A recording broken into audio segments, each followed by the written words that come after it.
Ladies and gentlemen, good morning. Today's episode is brought to you by Grammarly. Grammarly helps you communicate clearly and, if you want to, kindly, even when you are in a hurry. I use Grammarly in my email inbox every single day, and I hope that the people who receive the emails are appreciative. Turns out I'm not that great at spelling, and oftentimes the tone that I'm trying to get across, well, maybe that's not the way it's going to be read, and Grammarly helps me with both of those. So perhaps you are searching for the perfect turn of phrase. They have a double-click synonym feature that allows you to search for replacements for the word giving you difficulty. Or perhaps you're trying to set a specific tone. And like I said at the beginning, for me, the tone detector, the built-in tone detector, might be the most important aspect. So if you need a formal tone aimed at experts, Grammarly can help you sound like a pro. Or maybe you're looking for a friendly tone for a broad audience. Same thing. They can help you write it like you would actually say it. In the end, Grammarly helps me feel more confident when I am using the written word to communicate, whether it be reducing a run-on sentence or a chunky way of describing something into something more concise, or just helping me with my simple spelling. Take the stress out of getting the words right with Grammarly. 20% off Grammarly Premium at grammarly.com/clearedhot. That's 20% off at grammarly.com/clearedhot. This episode is also brought to you by Mountain Tough. Mountain Tough Fitness Lab has established itself as the elite source for improving mental toughness, physical preparation, and performance research for the backcountry hunter and tactical athlete. These type of programs are for when accomplishing the mission is really all that matters, in rugged terrain, at high elevation, for multiple days. And there's two things that I really like about the Mountain Tough programs.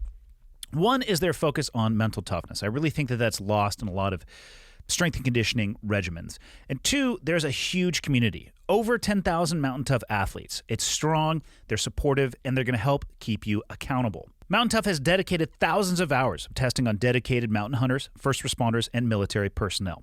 You're going to have lifetime access to purchase programs, and they have programs for everyone. Those who hit the gym and like to use heavy weights, and those who like to work out at home with no gear or little gear. There's guidance for beginner, intermediate, and elite athletes.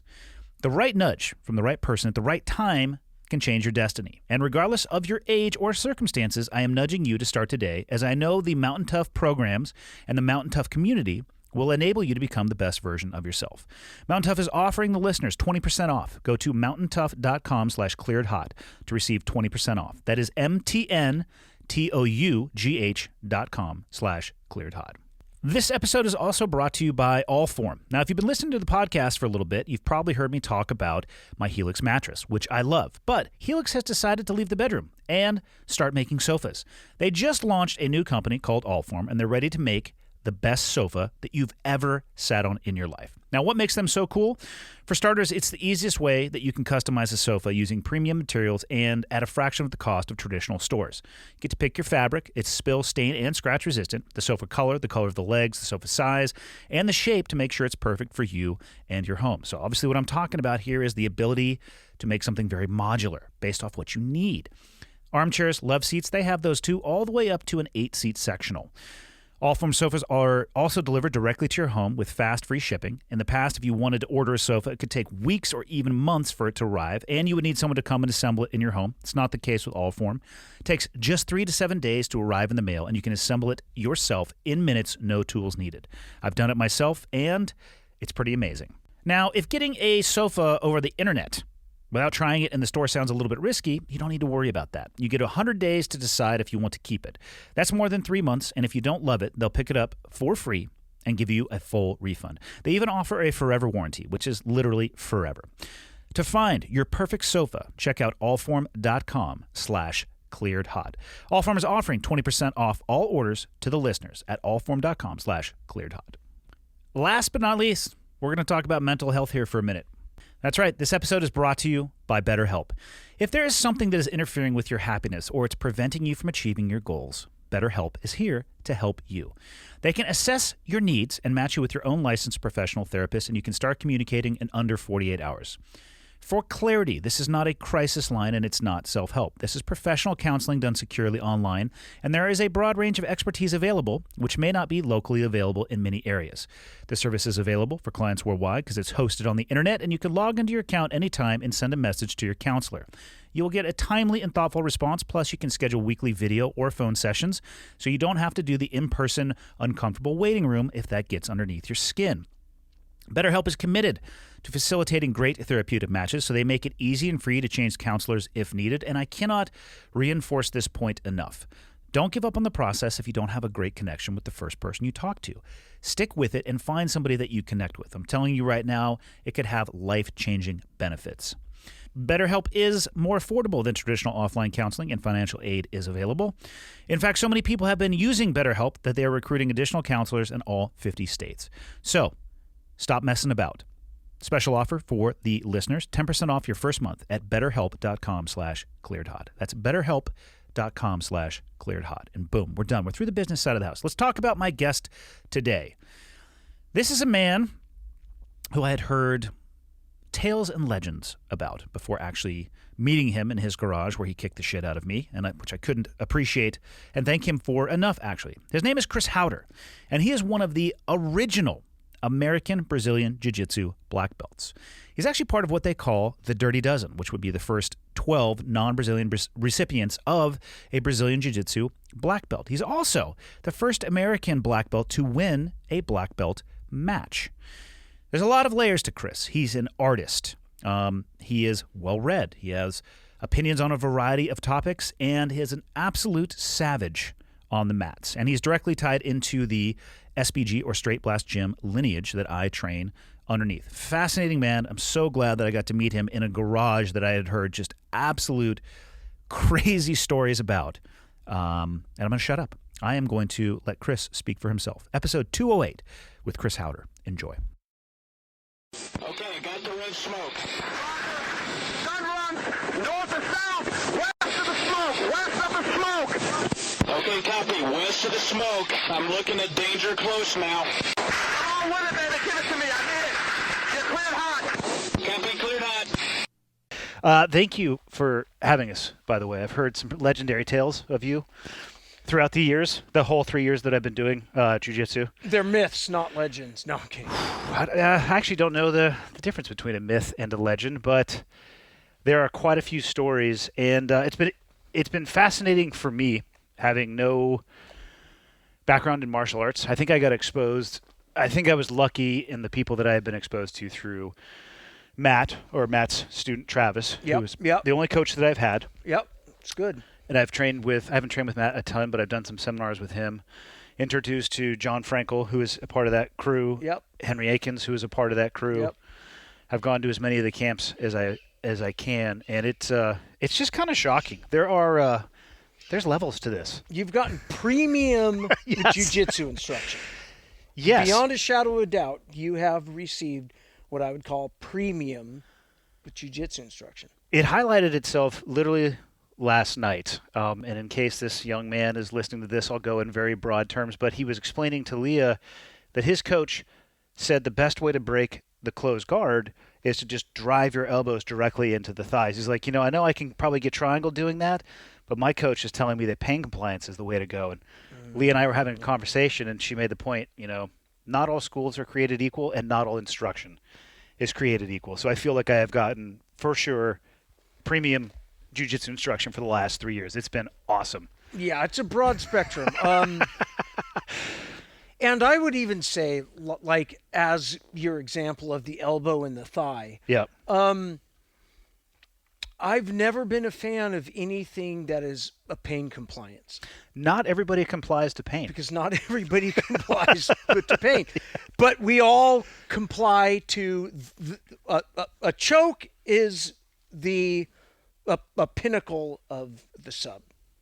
So if somebody is, say, has no pain nerves at all, you could technically break their arm and they're still in the fight. Yeah. They're one arm. That's disgusting, but yeah, it happens. But they're still in the fight. But a choke, it's over. Yeah. And in terms of the joint locks, the closer you get to the heart, the more effective the lock. And so if we're on a pinky lock, that's not that effective. The wrist is effective. The elbow, more control. The shoulder, and then the spine. Yeah. And so, but jiu-jitsu, we tend to not allow spine locks in terms of not only in the sport, but even in the culture, because spine locks they tend to require a lot more strength, but we do a lot of spine control. Yep. What I call hip and spine control. If that makes sense. It does make sense. I hadn't thought about that, of the effectiveness from the extremity getting back to the core of the body. That does make total sense. It's almost like the motto I use all the time, and it's just a learning tool. It's hands, head, and hips. So we complicate everything. And whatever's complicated in like the move you're doing, you can't control your opponent. You think about, are my hands free or are they under my opponent's control? Are my hips free and is my head free? And am I controlling and or aware of my opponent's hands, head, and hips? Interesting. I can tell you in full honesty, I've probably never had those thoughts in the 3 years that I've been rolling. One day, the world has been opening up, though. It's interesting. Yeah. As the curriculum, I would say I favor the curriculum at SBG where I train, but I have to also say I've never trained at a different gym, so I have no idea how it is. But I like the 2-week chunks, and I've now seen those chunks repeat themselves for the third time, getting ready to be the fourth time starting in mid next year. And every time we go through, I will have these moments in almost every 2-week period going, oh, I think he probably taught that last time, but I wasn't ready. Yeah. I wasn't ready to hear or see what he was. I remember him saying that, and I've never tried it because I forgot that was an option. It was much like, it's probably just like anything else in life. The more you have an experience, the optic expands. But it's been, I'm sure you've probably heard countless people say this. I just wish I'd have found it 30 years ago, kind of like you did. I wish I would have found it even 5 years earlier than I did. I used to always say, I guess, in the last year, especially as a result of COVID, I've been on probably 10 podcasts. And my origin story I've told so many times that I'm sick of it, right? Well, we're going to have to cover it briefly at some point. We will cover it. Yep. But I've been in this long enough now where I have watched the jiu-jitsu evolve and come back and re-evolve a couple times. Skinny tie, fat tie, skinny tie, fat tie, skinny jeans, baggy jeans. And some of it's trend, right? But a lot of it, but there is what I'm going to call a core essence of the jiu-jitsu, regardless of style. So in my model of we think street, we train the sport, and we practice the art. What is the art, you ask? I knew you'd ask me. But the art is, how do I ultimately, if I could simplify down a complex, nuanced thing, it's how do I control and submit my opponent in that order, utilizing the least amount of attributes and the maximum amount of knowledge, leverage, cunningness, and guile. That's the art. Yes. I like the sound of this. And the art is exploration. And the art is risk, like all art. But like all arts, like music, ballet, dance, painting, you don't live long enough to learn everything the hard way, which is why we have instructors and mentorship. Because there are little things that you could spend years doing an inefficient way. I'm not going to call it wrong, but a less efficient way, more athletic way, when there is a simpler, more artistic way. Yeah. The sport is how do I utilize and deploy my art and knowledge within the man-made rules of the game using the maximum amount of my athletics. The street is how do I survive and or win in a fight where losing means death. It may be mine or whoever I'm protecting. Yeah. So a brawl in the alley of the bar is a sport fight ultimately. It's a non-sanctioned, man-made kind of cultural rules. You size each other up. Very likely non-lethal, Very unless there's an accident. likely, and right. That's still ultimately, I think of more a sport. Although it starts to kind of drift over into street fight. And early MMA, of course, its goal was an attempt to make the most realistic a fight with minimal amount of rules, largely to protect the athlete from maiming, massive injury, or death. And once you introduce rules, eventually we humans will fight within the rules of the game and push them as far as we can until that rule gets us punished, and then it pushes us back into the game. And it's a game. And part of the problem of MMA, I love the sport and art of MMA. And when I watch it, I turn down the volume. And most of the time, I rarely even know the names of the athletes because I'm watching it for the art, not for the entertainment. Half of them are Chechnyan anyway, and their names are hard as fuck to say. And they're fucking tough, yeah. Those are a hard people. Holy shit. Eastern Europeans are tougher than fuck. Yeah. Yes, they are. Tougher than fuck. Right? Agreed. Yeah, they're just a hard people. It's a different upbringing, culture, society, expectation of quality of life. And I would even venture to say, and of course I could get myself in lots of trouble here. Feel free to. That's your choice. Okay, but from the 1700s until the end of the reign of Stalin, basically the tough survived and the weak died. Whether it was inter-Eastern European wars, World War II, and they are tough. I think the tough surviving and the weak not surviving actually still exists in a large portion of the world. First, second, and third world countries, maybe third world are flirting with that, but I've spent some time in some countries where that model is still in play. But now in evolution, it is not always the strongest and the smartest who survive.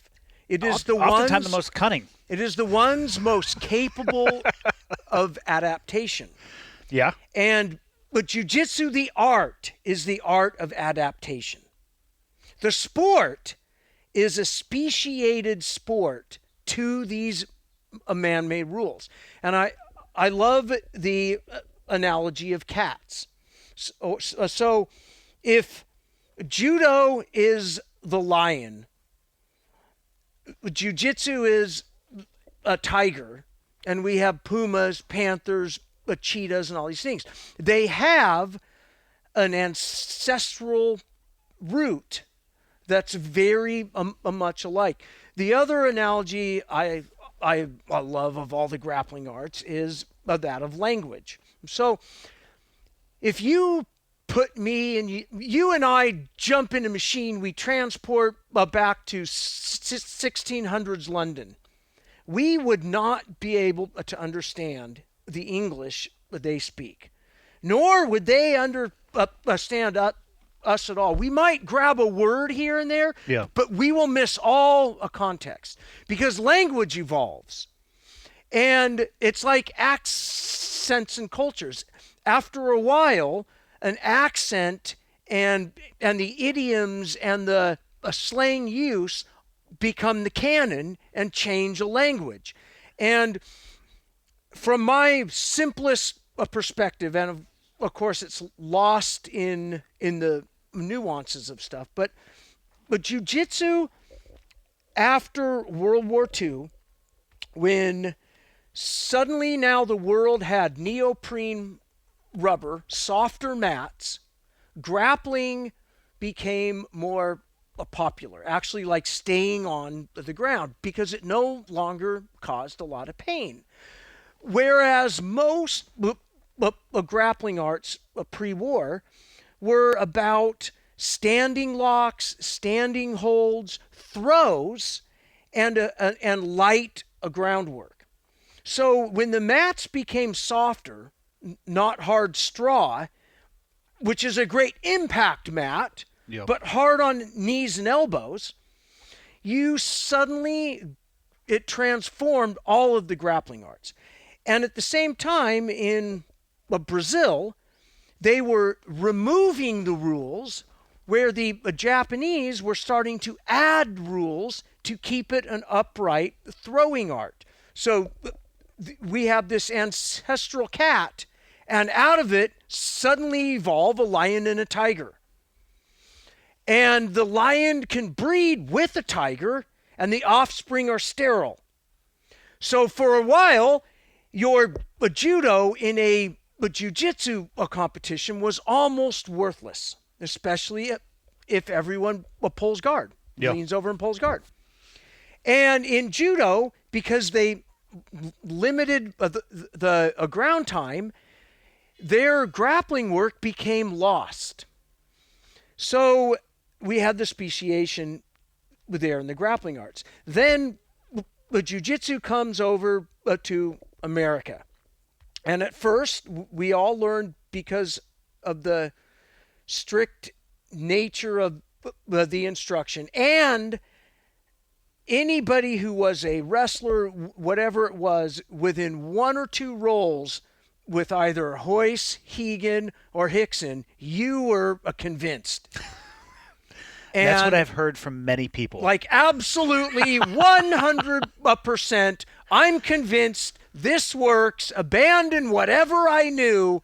This is what I'm going to learn. I've heard those experiences described by quite a few people as complete, total, and utter domination. And not them dominating anybody, being on the receiving end of that. Going into it at very high levels of practitioners from whatever art that they came from. But humbling, they have all basically described it that way. Like, what the fuck just happened? Also, how do I learn this? And here's a weird thing. And I used to give rants on this all the time. There's what they call, and I don't even know if this is remotely true, but the 100th monkey phenomenon, where one monkey discovers if he puts a twig in an ant hole, the ants will crawl out. A couple others will grab it, and this weird, almost logarithmic explosion occurs, where all of a sudden monkeys all over the world now know the trick. And in the early days, people would just stick their arms out and stick their heads out and expose backs. So when I was a purple belt, it was like I had an AR and everybody else had a musket. I was going to say, I feel like when you were a purple belt, and again, we might have to get into the origin story of how and when you found jiu-jitsu, but I feel like when you were a purple belt, there was like 10 purple belts. That many, yeah. and you knew that you had this thing, and no matter what, that guy would extend a joint. Then there was kind of 3 waves of explosion across the earth. The first one after UFC 1, where I was a purple belt. And I remember when I had a small class at this school in lovely Pensacola, Florida. Yep. And I had to recruit guys out of the Aikido club, the judo club, the Jeet Kune Do club. The judo guys weren't at all interested, because back then what it looked like was you just had good grappling judo skills. And the old school rule was, which I believe I was taught this by either Hegan or Horion, a crease. If the guy don't ask how you get them, you never tell them. you never volunteer, hey, here's how I got you. Yeah. Or, hey, put your arm over here and I won't. If they won't ask, you don't fuck tell them.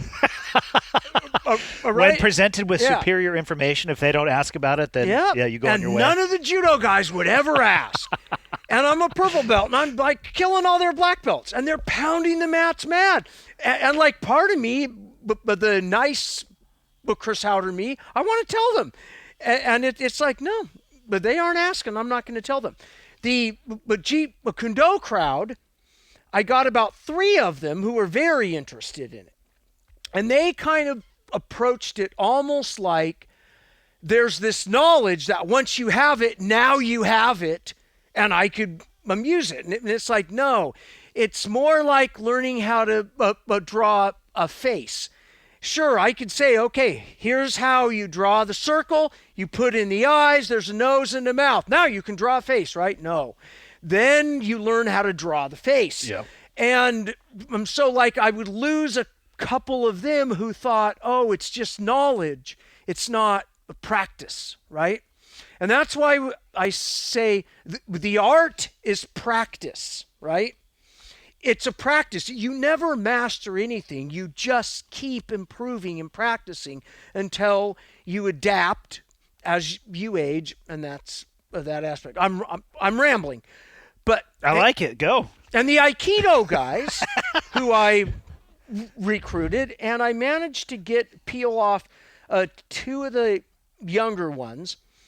I could convince them easily, but they would always try to, I guess, Aikidoize it until they were utterly convinced. Yeah. Because back in the early days, you really did have to convince the shit out of them. Like I feel like that's a polite way of saying physically show them that what you were doing is probably superior or more dominant than what they were doing. Yes. We're not talking about a conversation like, hey, I think what I'm doing is better. You're talking about getting on the mat and getting after it. I'm like, as an example. So I'm a blue belt, and Hegan Machado, who's then called Hegan Gracie, was in a garage over there. Horion's garage was over there about 5 blocks away. And I went to help Hegan with a private, and I left. And right when I came home, he calls me and he goes, "Well, Chris Haueter, I need you to come back here now, okay?" And I'm like, "Well, why, Hegan?" And he's like, "Oh, remember those guys? A couple of guys at the door. Well, one guy, he's your size. He say he think he could kick your ass." And and now I'm nervous because I remembered when Horion signed me up, he said, I don't remember his exact words, but will you accept the challenges? Oh, the Gracie challenges. And I didn't really know what he meant, but basically I said, yes, of course I take challenges, right? And then it like clicked, like, oh, fuck. So I go back over to Hegan's garage, and this guy, anyways, I'm going to make this long story short, my glory days, right? I shrink it up. I easily bring him on the ground, control him, I mount him, he turns, and I choke him. Gently. It's the gentle art. And I look over at Hegan because I want, my coach, I want approval. And he's like this. And he goes, "Come here." And he goes, he doesn't believe you. He thinks it's a fluke. Do it again. And then we spar, and the guy's throwing punches and kicks. I shoot. I bring him on the ground. The same thing almost happens. And he taps. And then Hegan goes, "Look, he thinks it's luck. Unless he experiences pain and a control, he won't remember it. So you either pop his arm or you punch him." Because I was trying... or slap him. Yeah.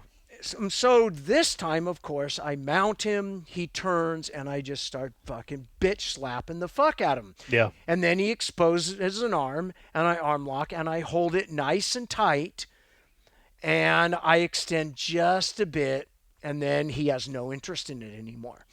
Because a part of it is this. It's like, and again, guys, okay, this is the olden days. Here's a guy who is trying to punch you in the face and kick you and squeeze you and grapple you.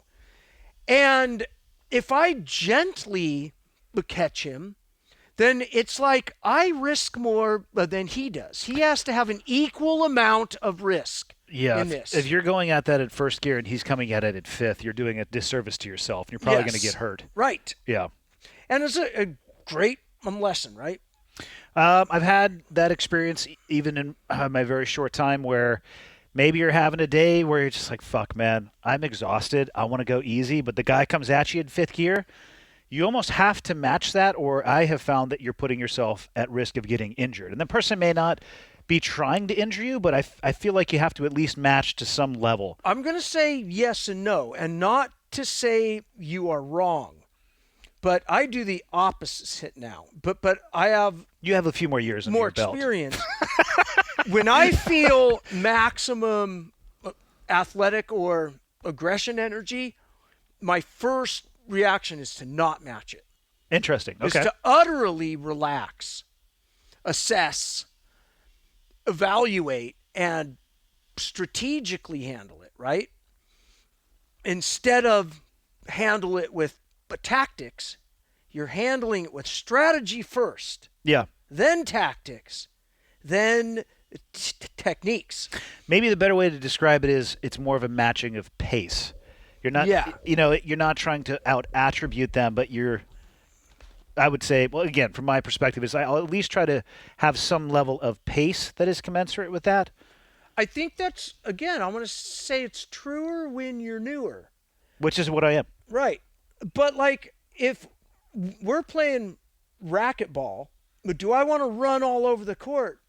Or do I want to, you might score a couple times, but I'm going to find your pattern. And if I'm matching your speed, I'm going to have a harder time. I want to feel your pattern. And then I'm going to get the ball in an area where you're not. So play your game, not their game. In essence. Fine, I'll take my entire game back to the fucking right? drawing board, Chris. God damn it. Back to the drawing board. I hear what you're saying. It actually makes sense. I mean, it's a model, right? Yeah.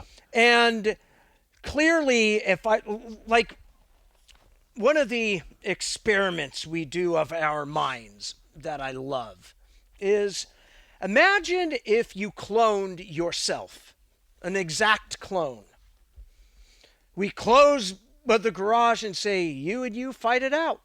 One of you wins. Who would win? Fuck, I don't know. I feel like it'd be a tie. If it was the exact same amount of knowledge, the exact same amount of experience, and you're coming at it the level playing field. See, here is the paradox of not only existence, but of time and reality. Because that isn't true. One of them would win. Sure. I don't know why they would win, though. I don't know what the determining factor would be. And ultimately, let's say we clone a normal athletic guy. We clone him. Let's clone him 4 times. And I get him for 1 year, and I'm going to train him. Where we will close the garage and have an old school challenge fight with minor rules or no rules. And then I give one guy to a jiu-jitsu guy. And I give one guy to a Muay Thai coach. And they are the exact same clone. Who would win? That's a question. Now, what if we change a thing like, say, they're less athletic, but they're smarter and they're good learners. But they're adapters. Yeah. Then I'm going to start leaning more towards it's a different ball game. The jiu-jitsu guy. Let's say they're not that smart, but they're naturally athletic, I'm going to say I need more than a year, because in that case, I'm going to hand it more over to the sport grappling coach. But now if I have 5 years, I'm convinced my guy would win almost every time. Only agree. because I've approached the art as not only an art, but as the street and as a sport. Because each of those are valuable models, and each of them lack what the other one has. That's why we think street. We want that always in the mind. But we don't practice it because it becomes impractical. And you lose training partners. And you lose training partners. And you lose reality.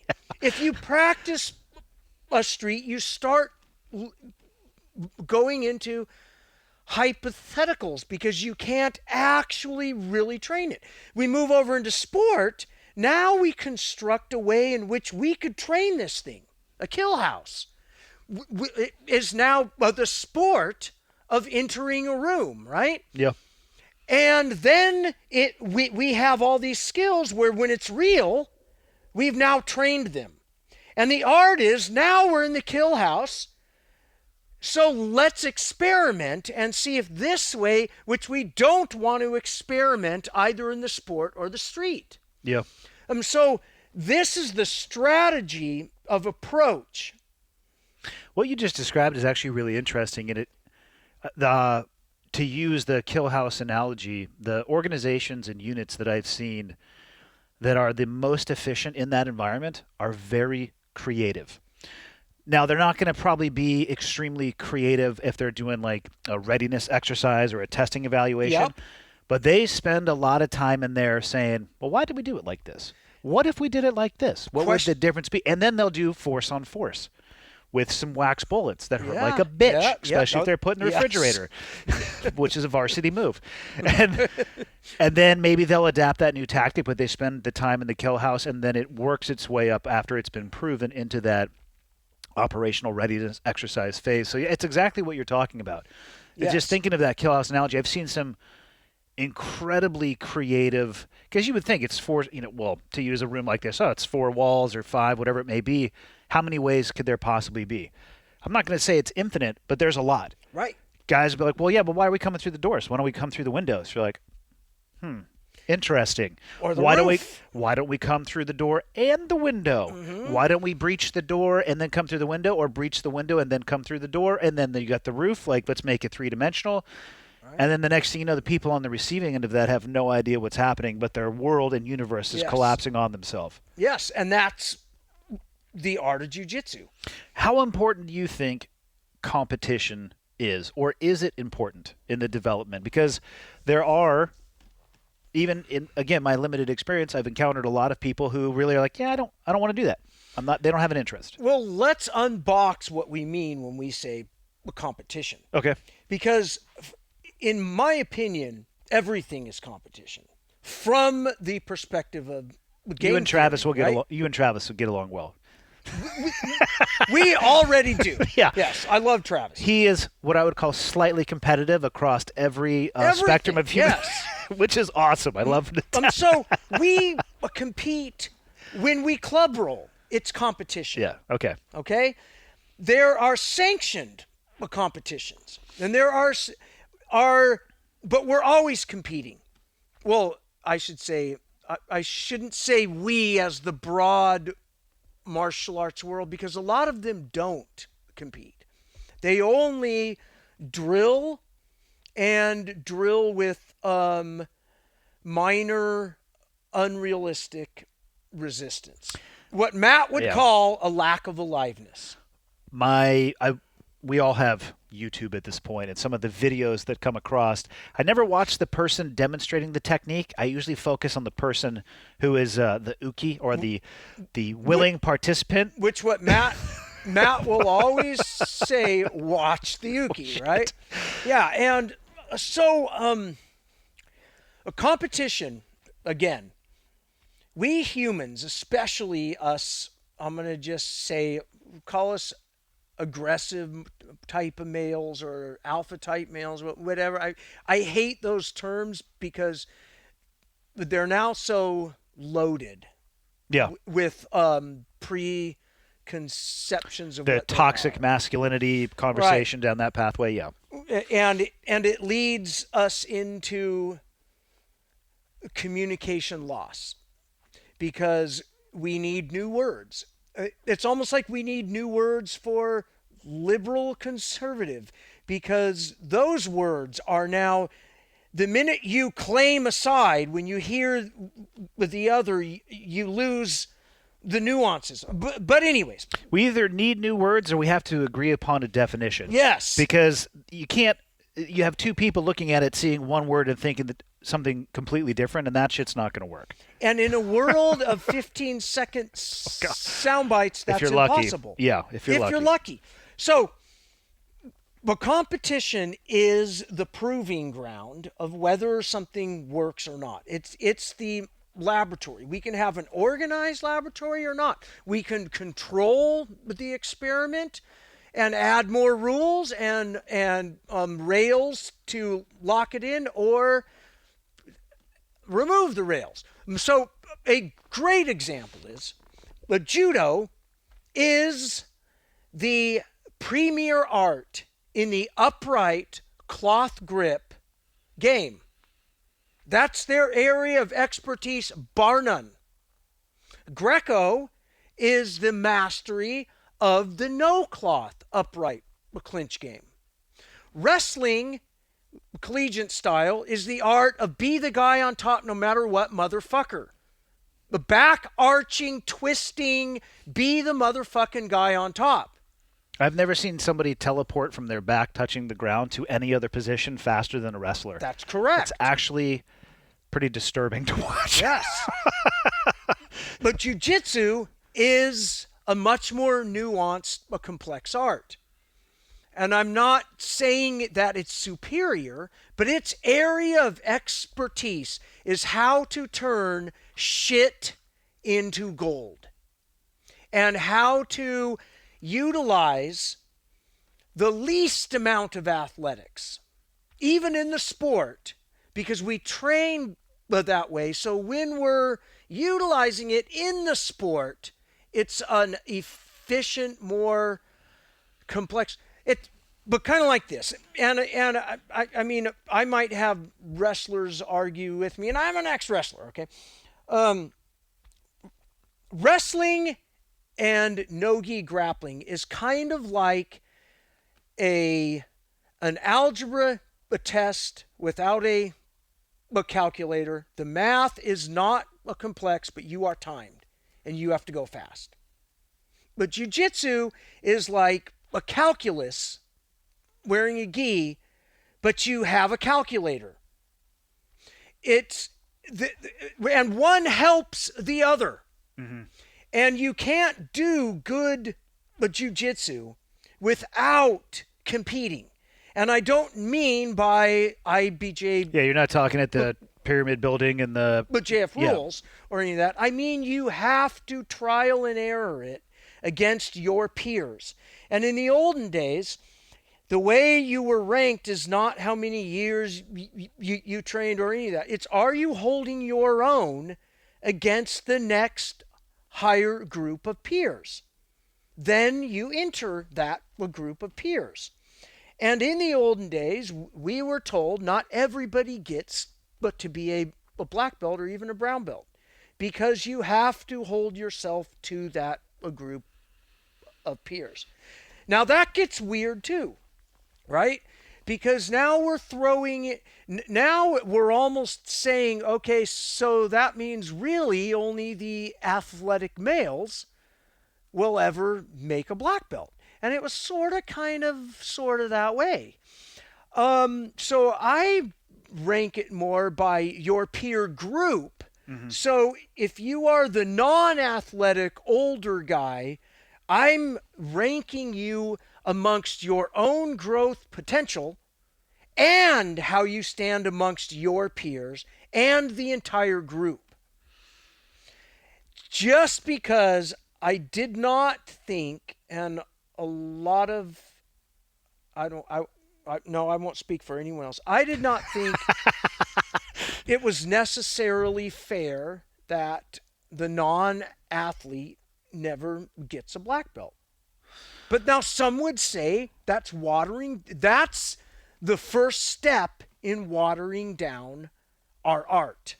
Yeah, but what if the guy starts in his 50s because he was never exposed to it? He's never going to be able to compete with somebody in their 20s who starts that journey, right? That's why I think that's what I think, right? Yeah, and the most beautiful way I've heard it described is it's a journey against your previous self or where you started. So it really the only metric. It's the inward journey. Yeah. It's not the only metric, but an important one is how would you do against yourself a year ago or 2 years ago? That journey through that. I can see both sides of that. I see both sides. Yeah. Of everything.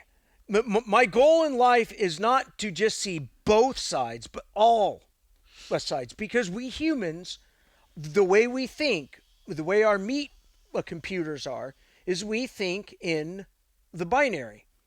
It's either good or bad, right or wrong, left or right, order or chaos.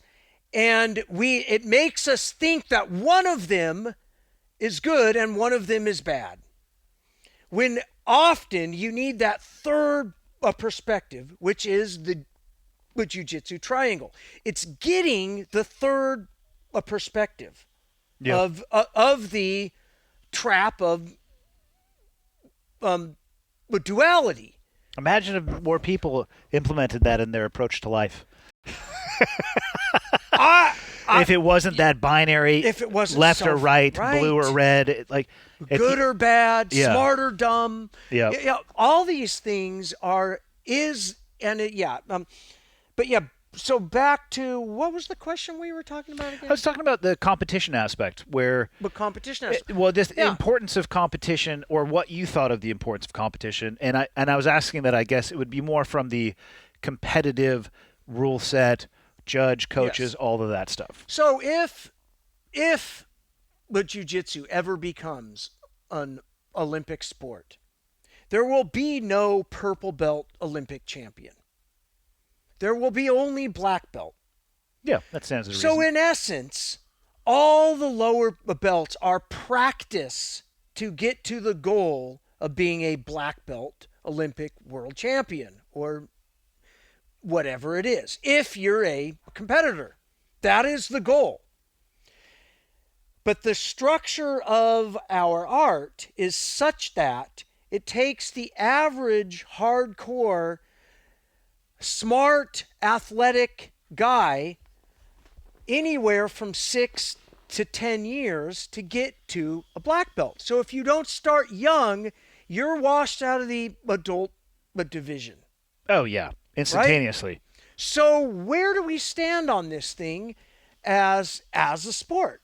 So, and in some ways, and it's how I approach all sport is training. Training for what, you say? The hypothetical street. All sport is just a way for me to train my art and test it within these rules of the game. Okay, I'm going to test it.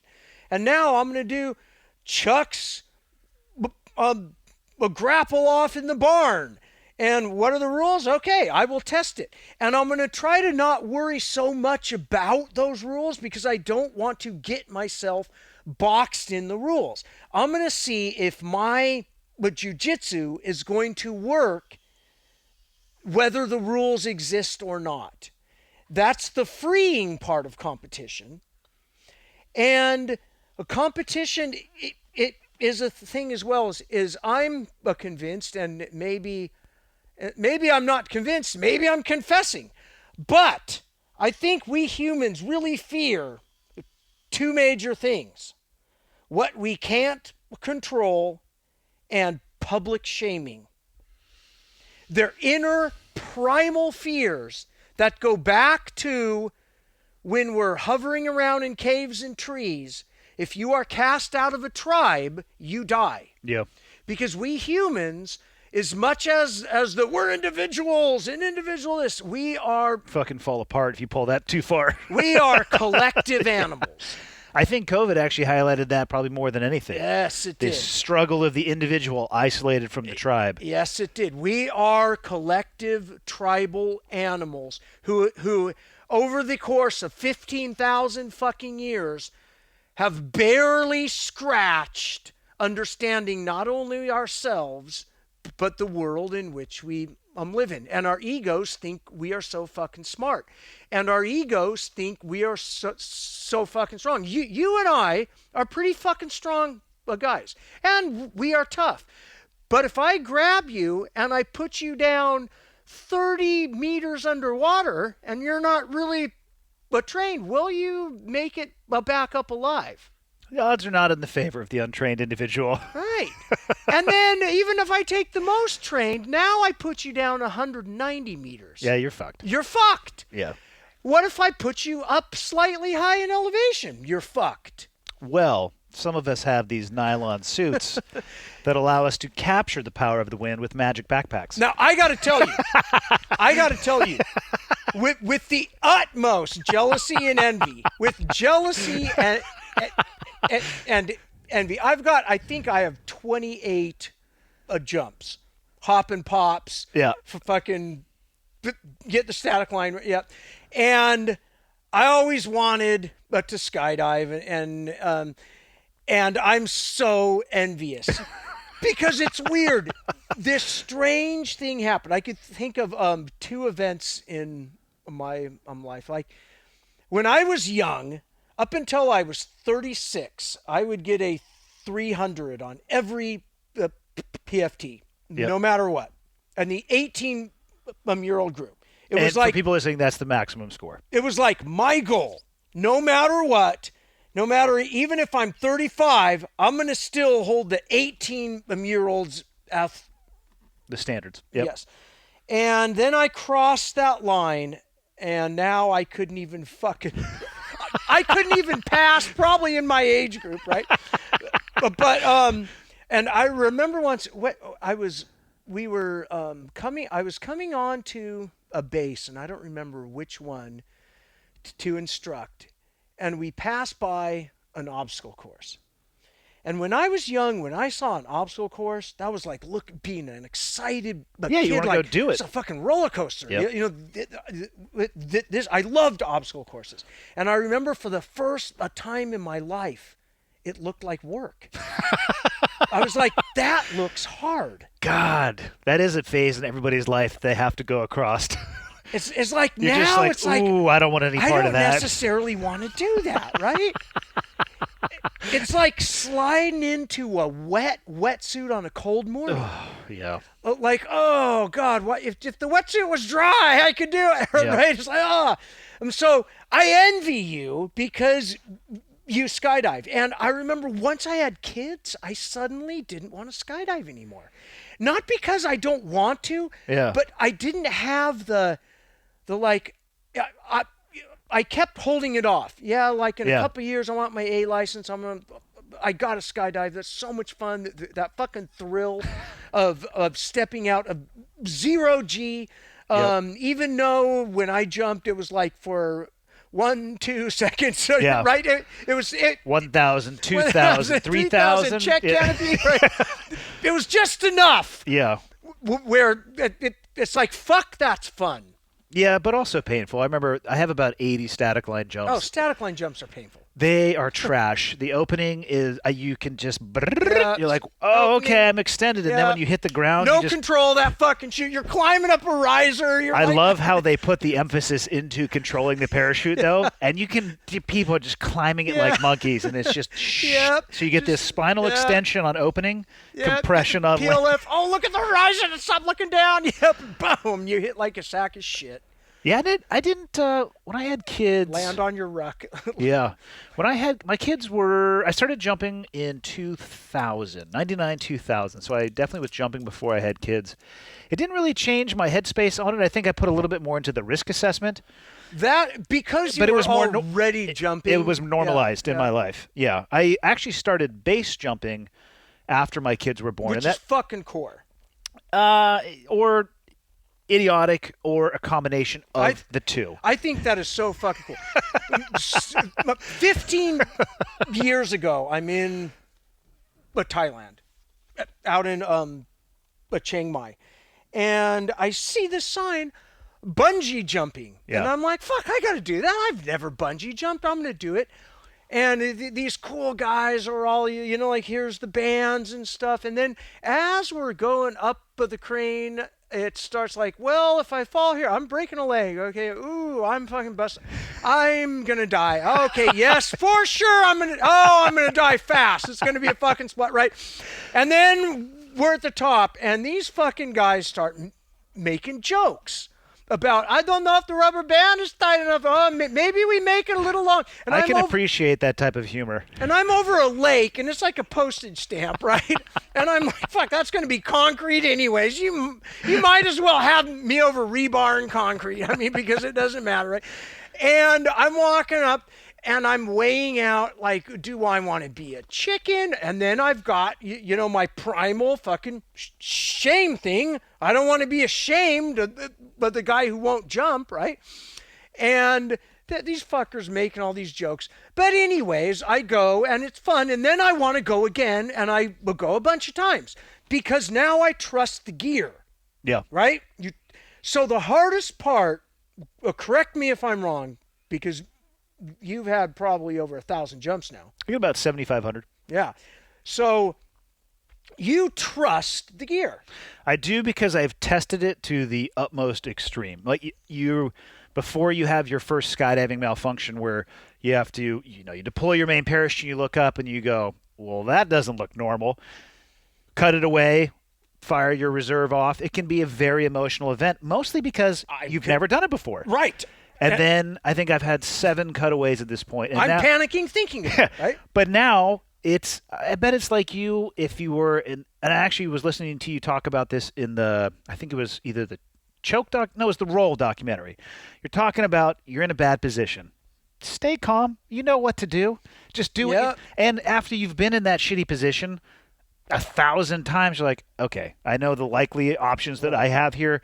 I don't need to get emotionally invested. I'm just going to execute what I need to do.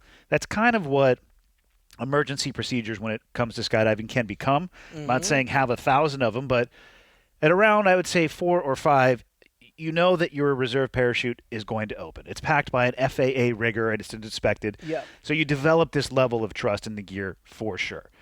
But it takes time. It takes time. And experience. And it's kind of like I'm sure, like right now, intellectually, I am 99.99999% sure that if you brought me over to skydive, that you will have already made sure that all my shit is good. Correct. But that 0.00001 chance will fuck with me until I do it. Yeah.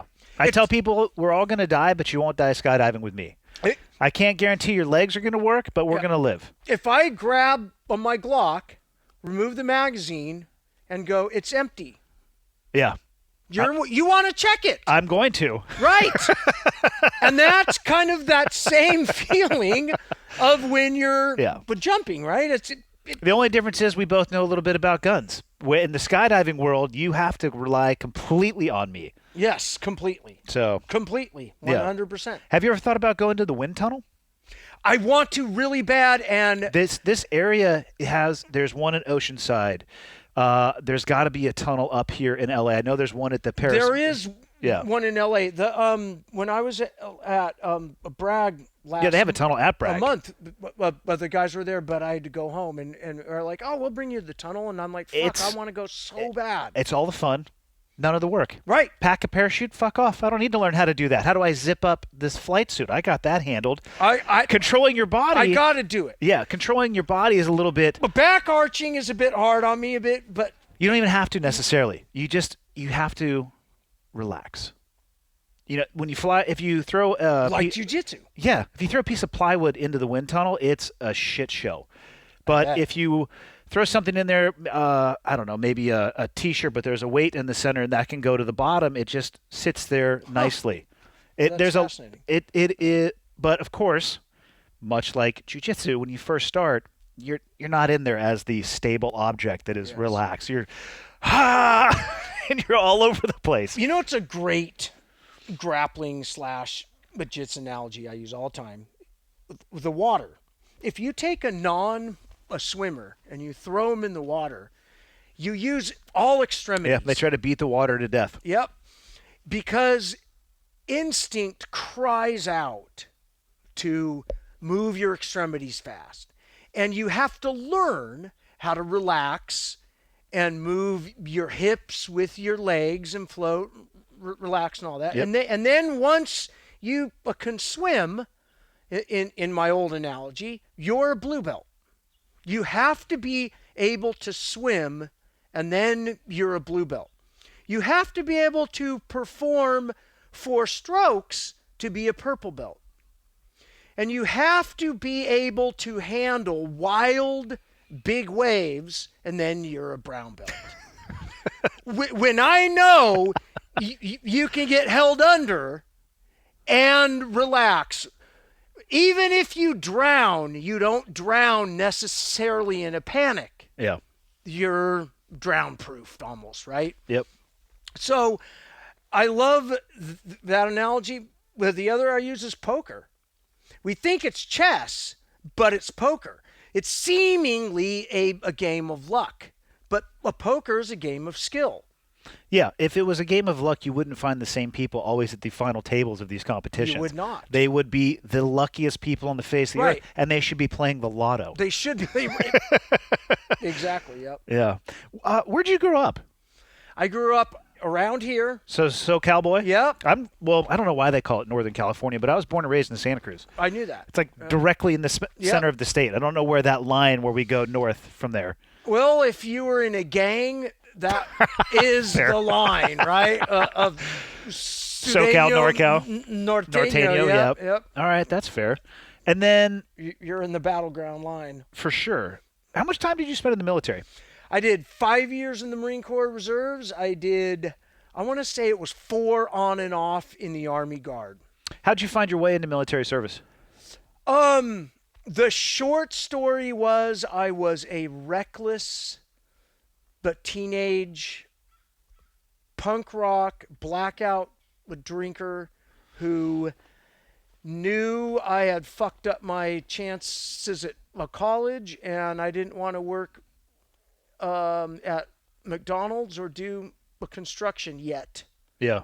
So I went to the Marine recruiter, actually on my way to the Army recruiter, because I thought, well, if I'm going to go be a Ranger or a Green Beret. It's such a common story of I people know. doing that. Who got you first, right? Well, the offices are damn near always right next to each other, and they come out and grab you and Yes, pull you inside. Yep. And Strip malls. And to be shamefully honest, I would say, like a lot of us, I joined for all the reasons, wrong, or I don't know if they're wrong or right, but the reasons of being young, insecurity, what am I going to do with my life, hero complex, tucked in the background, the hope that it will unfuck my head, because I had a fucked up head. And one of the things that made me go, where do I sign, was I could drink beer while I'm 18.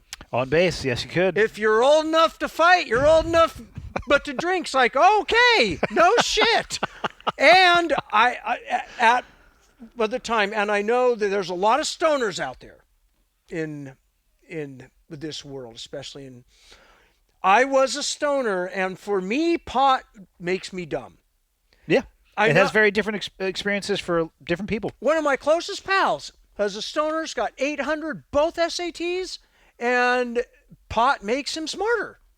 With me, it made me dumb. I can't read on pot. I feel out of sorts. It just doesn't work well. And I've had tons of pot, and yes, we had good pot then too. I know the pot now has improved, but we had sticky buds that you could throw on the wall and all that. You sound like my dad. That's how he describes it too. So I wanted to quit drugs, but I didn't want to quit the drinking and the Marine Corps Reserves offered me something I couldn't refuse, and then I thought about going active a couple times, but I don't want to get really into my Military service? No, it isn't that. I just my substance Oh, for sure, yeah. No, I was more curious about... abuse world, yeah. I was more curious about your experience while you were in the military. So, Did it provide for you what you were hoping it would, unfuck your head? in some ways, yes. I will flash forward to when I was in PLDC school in the Army. Yep. And there was a speech and a class instructed by a colonel.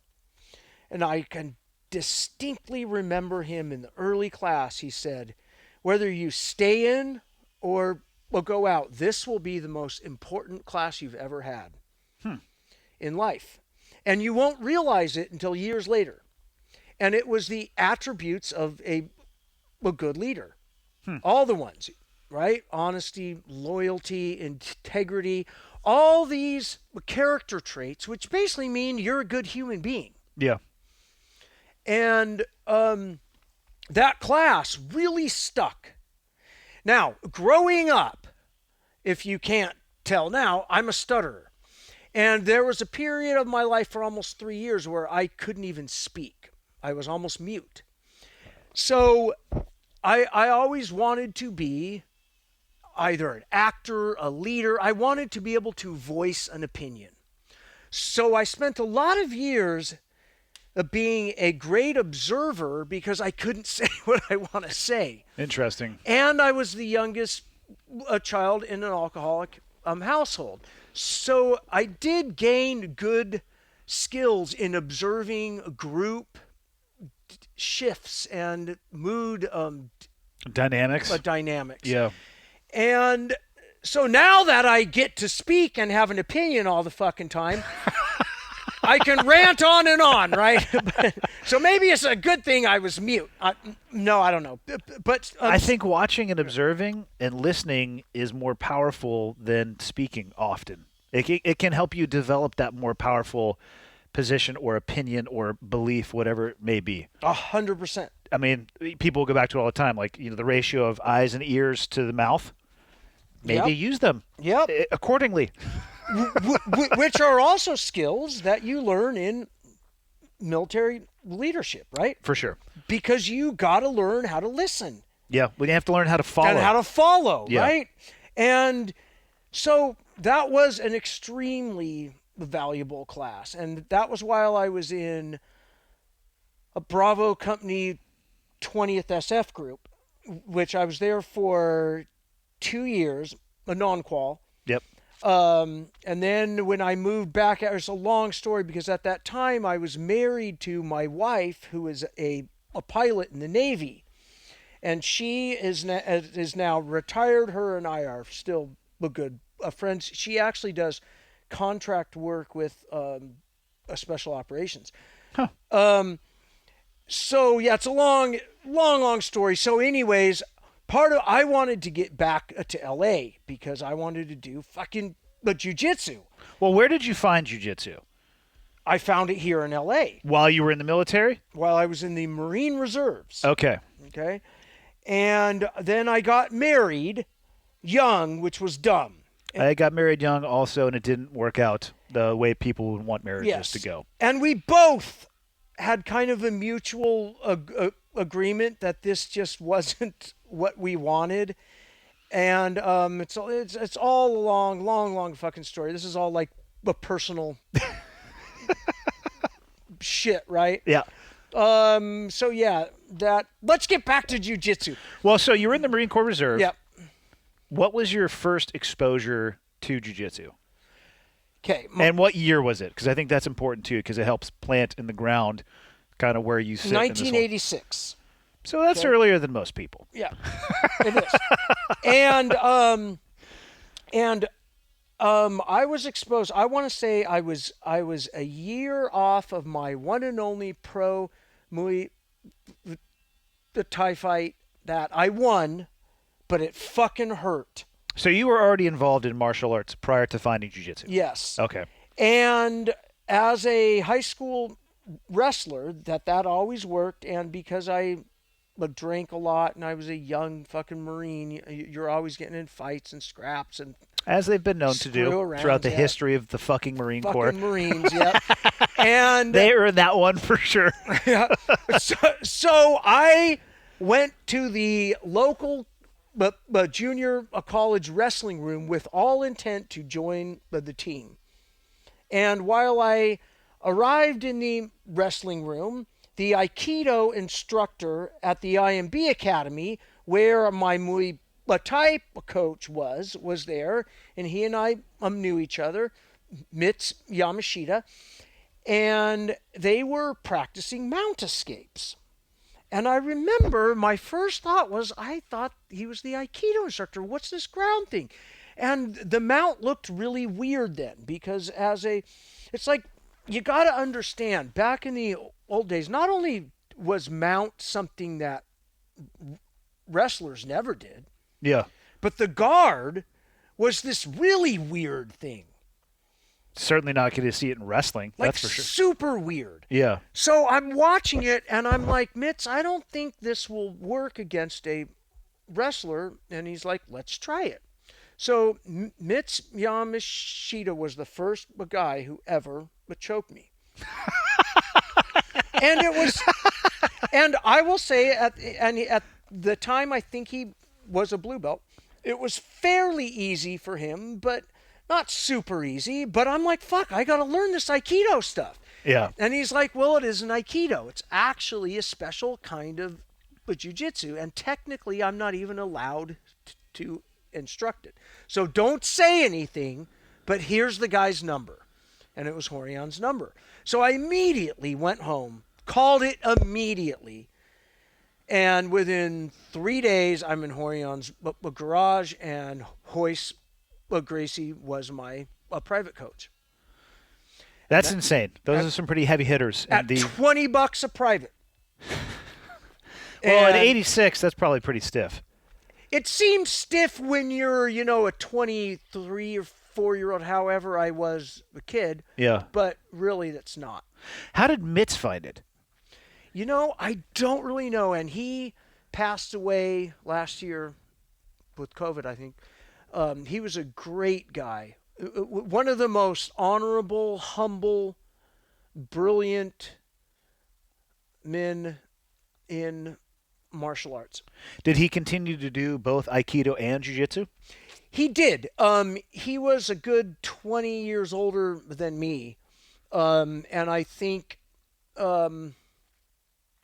he continued to instruct Aikido, and at one point in time, I know the Aikido powers to be were not happy that he was mixing. He was no longer pure. Yes, you're racially mixing the martial arts, right? Yes, God forbid. You're going to replace Aikido, the great replacement. Yeah. So, yeah, there's always been that within all of the arts. And it's kind of the thing about art, right? I mean, it's like, what is art? Shit, I don't know if I've ever been asked that. I don't know. It's very subjective. It's the wild card of life. Yeah. I mean, it could be the riding on the mats. It could be the type of art that you do. It could be the way that somebody dances or speaks or... When you sing in the shower...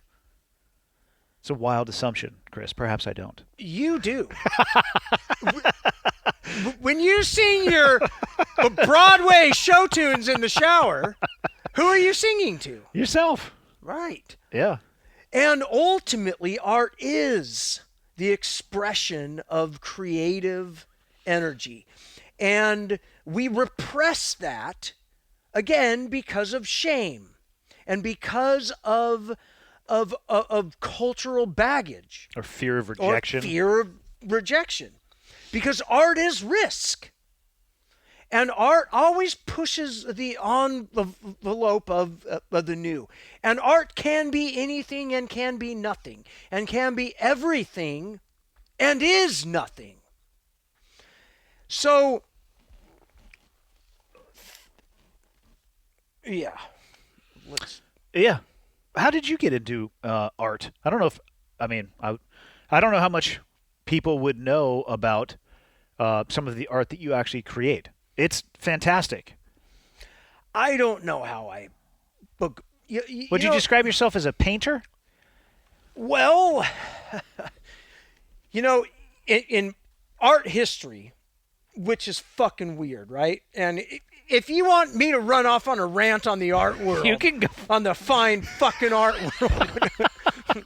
Fire away on whatever you want to, man. The fine fucking art world. It's like, what creates value in anything? Well, we could have this conversation about cigars, wine. Yes. Food. Right. Yeah, I get, yeah. There's the collective perception of the masses, in which we are all part of, even though we all think we aren't. We are all a part of the masses. Some of us less, some of us more. Then there is the actual rarity of the product. There is one Mona Lisa. Yep. Just one. There will only ever be one.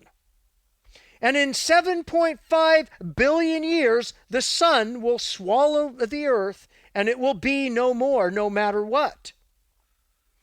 In 7.35 billion years, the structure will have broken down. Actually, in 3 billion years, the proteins in the canvas will be gone. So part of us, even if we pretend we don't, even if we cling to an afterlife belief or whatever it is, whether it's real or not, part of us knows that that is a finite object. And what art is questioning that in ways. So if we create a machine that can scan the Mona Lisa down to and replace and replicate every molecule of that, and now I make 1,000 of them, is it still Mona Lisa?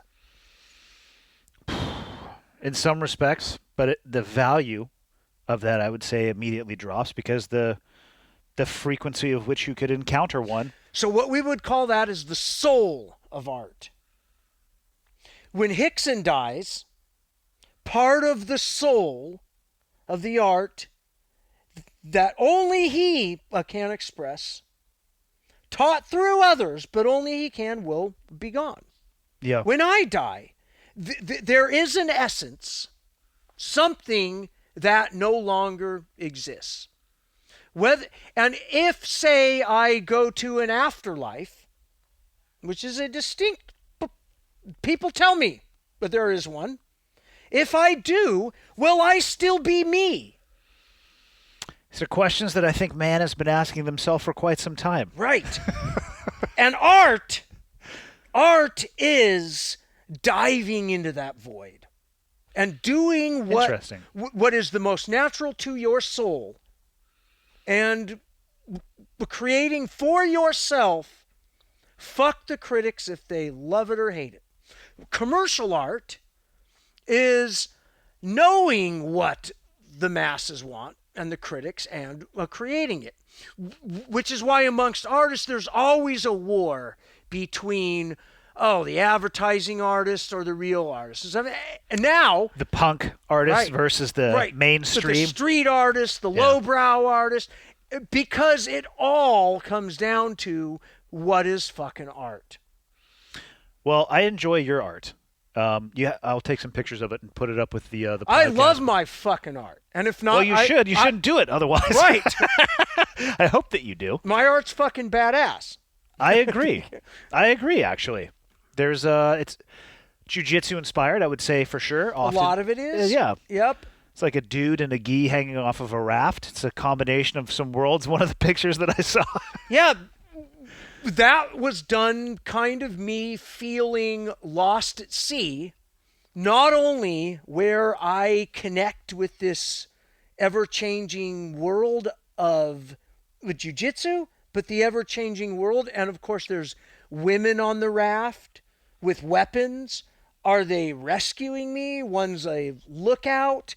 And it's got a lot of other things. And I'm climbing up, trying to keep my belt on board. And it was a strange phase in which I was in. I did that 13 years ago, that piece. Damn. You mentioned Hickson, and I have heard people, most if not all people who have rolled with him, have described the experience as different than anybody else that they had rolled with. And I'm curious, what is that difference? What does he do, or did he do? Because I don't know how active he still is anymore. But what was that difference? Why does almost everybody say that? Let me say this first. So when I'm in my earliest days, and my first four influencers were Royce Gracie, Rorion Gracie, Hickson Gracie, Hegan Machado, then Hegan Gracie. With Royce, you felt like in that a triangle. It was street and MMA. With Hegan, you felt the art and the new rapidly evolving sport.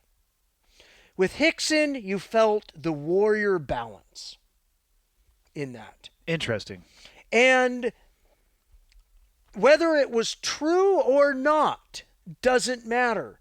But when you met Hickson, he had the spirit, the soul of a warrior. Beyond a shadow of a doubt, win, lose, or draw, you could not capture his soul, in essence, right? So it was like meeting a 16th century samurai. I mean, that's how it felt. When you met Hegan, you met a talented, humble athlete.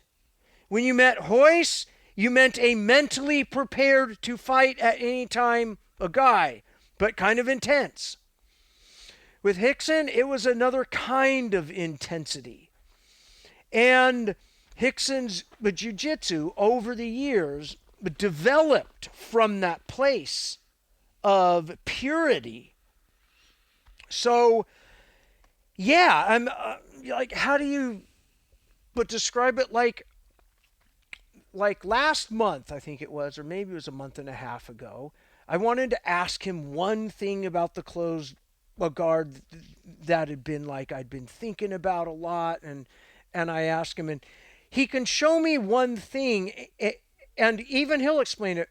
Oh, Chris, I want you to get the concept of this, because the concept then can go into other stuff, and it opens again that door to re-evaluate and refine other things, right? Mm-hmm. So it's kind of like when I was showing you the a kimura, right? Yeah. A kimura is a kimura, right? Or is it? I mean, I guess if you were to describe it on paper and say these are the steps that you need to do to execute a kimura, people could say it's the same. But it's not the same, is it? At all. No, just the difference, like you were saying, in the grip or the connection or locking it in place, and upper body moving in isolation of lower body, or moving them at the same time simultaneously but in different directions. Like, I don't know how the fuck you capture that on paper. Or even film. I think it would be easier to understand reading it than trying to watch it absent any feedback. Yeah. And so that's kind of the essence that you get, that I get when I think of as Hickson as one of my mentors and a coach.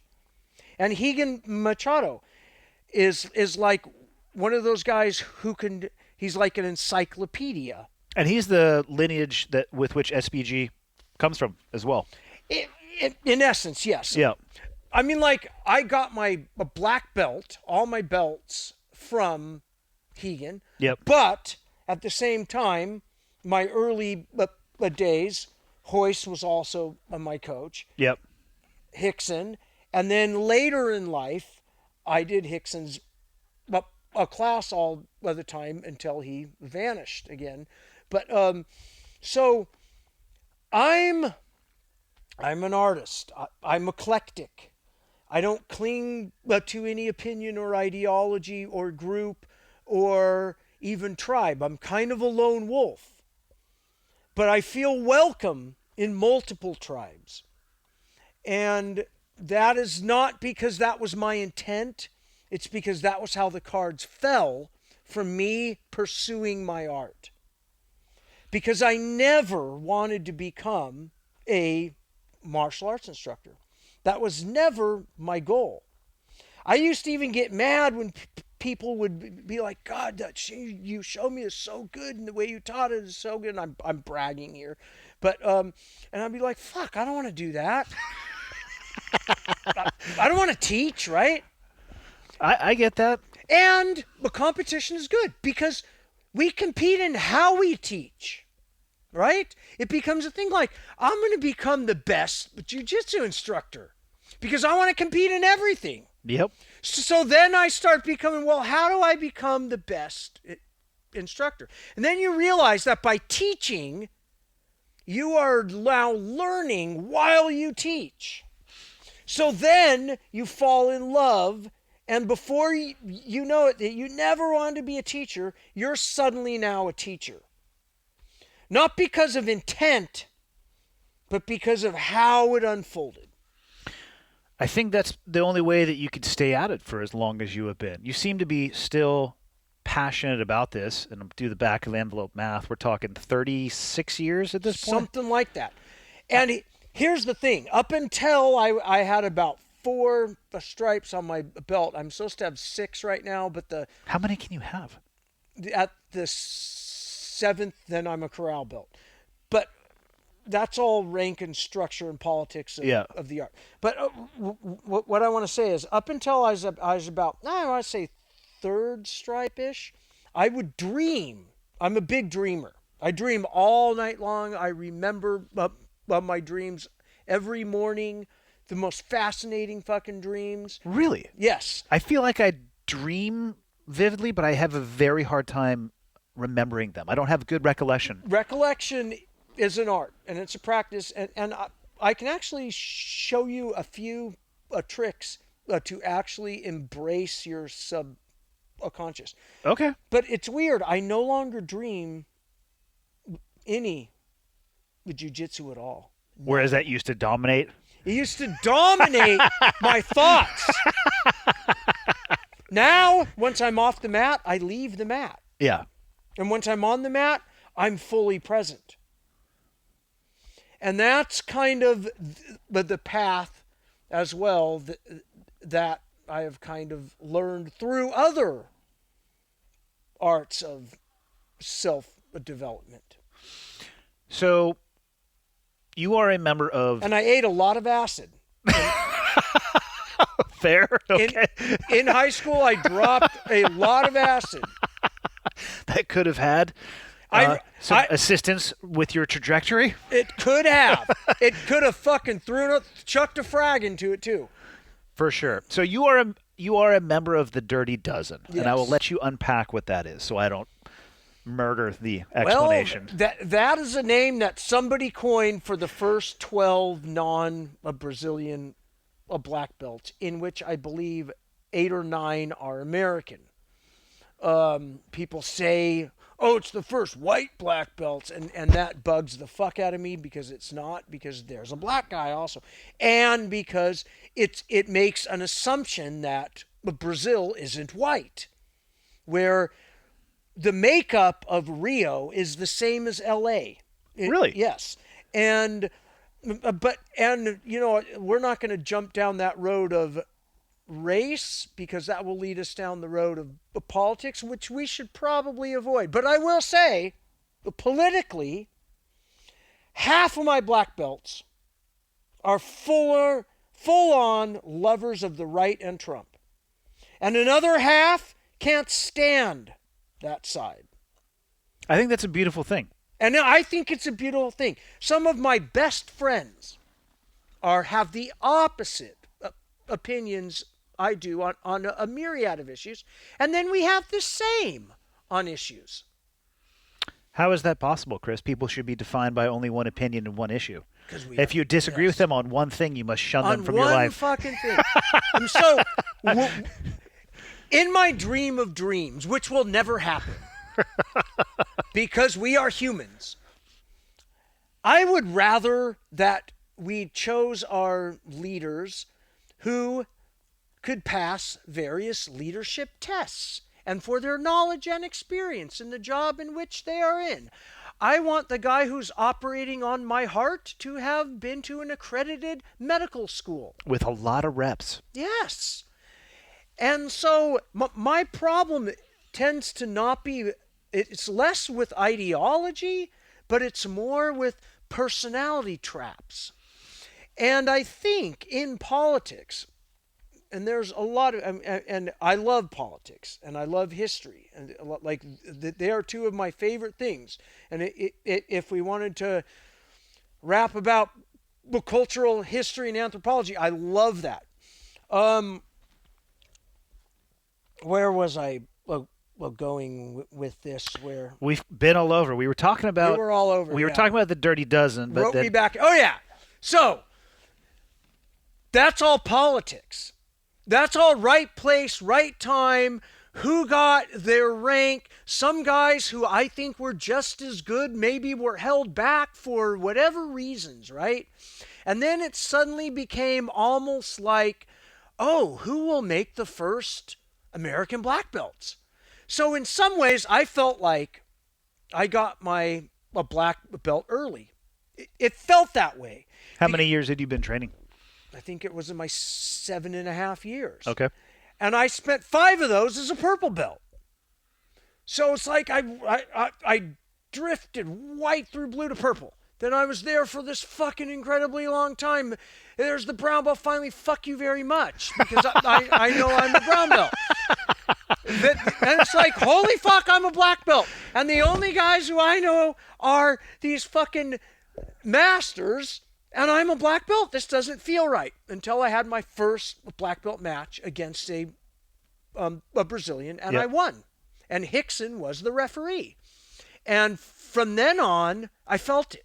And something happened mentally in the core of me that shifted, a change, right? Because part of you, once you know you can, then you can. Once you've been on the podium, now you know you could... It's like there, the 4-minute mile. People thought it was impossible. Then it was achieved. Yes. And now the number of people who have been able to achieve that is unthinkable in comparison to what they first thought. Right. And mentally, it's like right now, if I pulled you off and I threw you into first hour of buds, physically you could not pass. But mentally, you could. I'd fuck up those young kids. I'd be all right. Mentally, you would pass beyond the guy who hasn't gone through that. For sure. Yeah. Right? And so a lot of what I reflect on all of the time in that is then who am I, right? Am I a collection of my experiences, of my accomplishments, of my failures, of my willingness to address a failure? What really am I?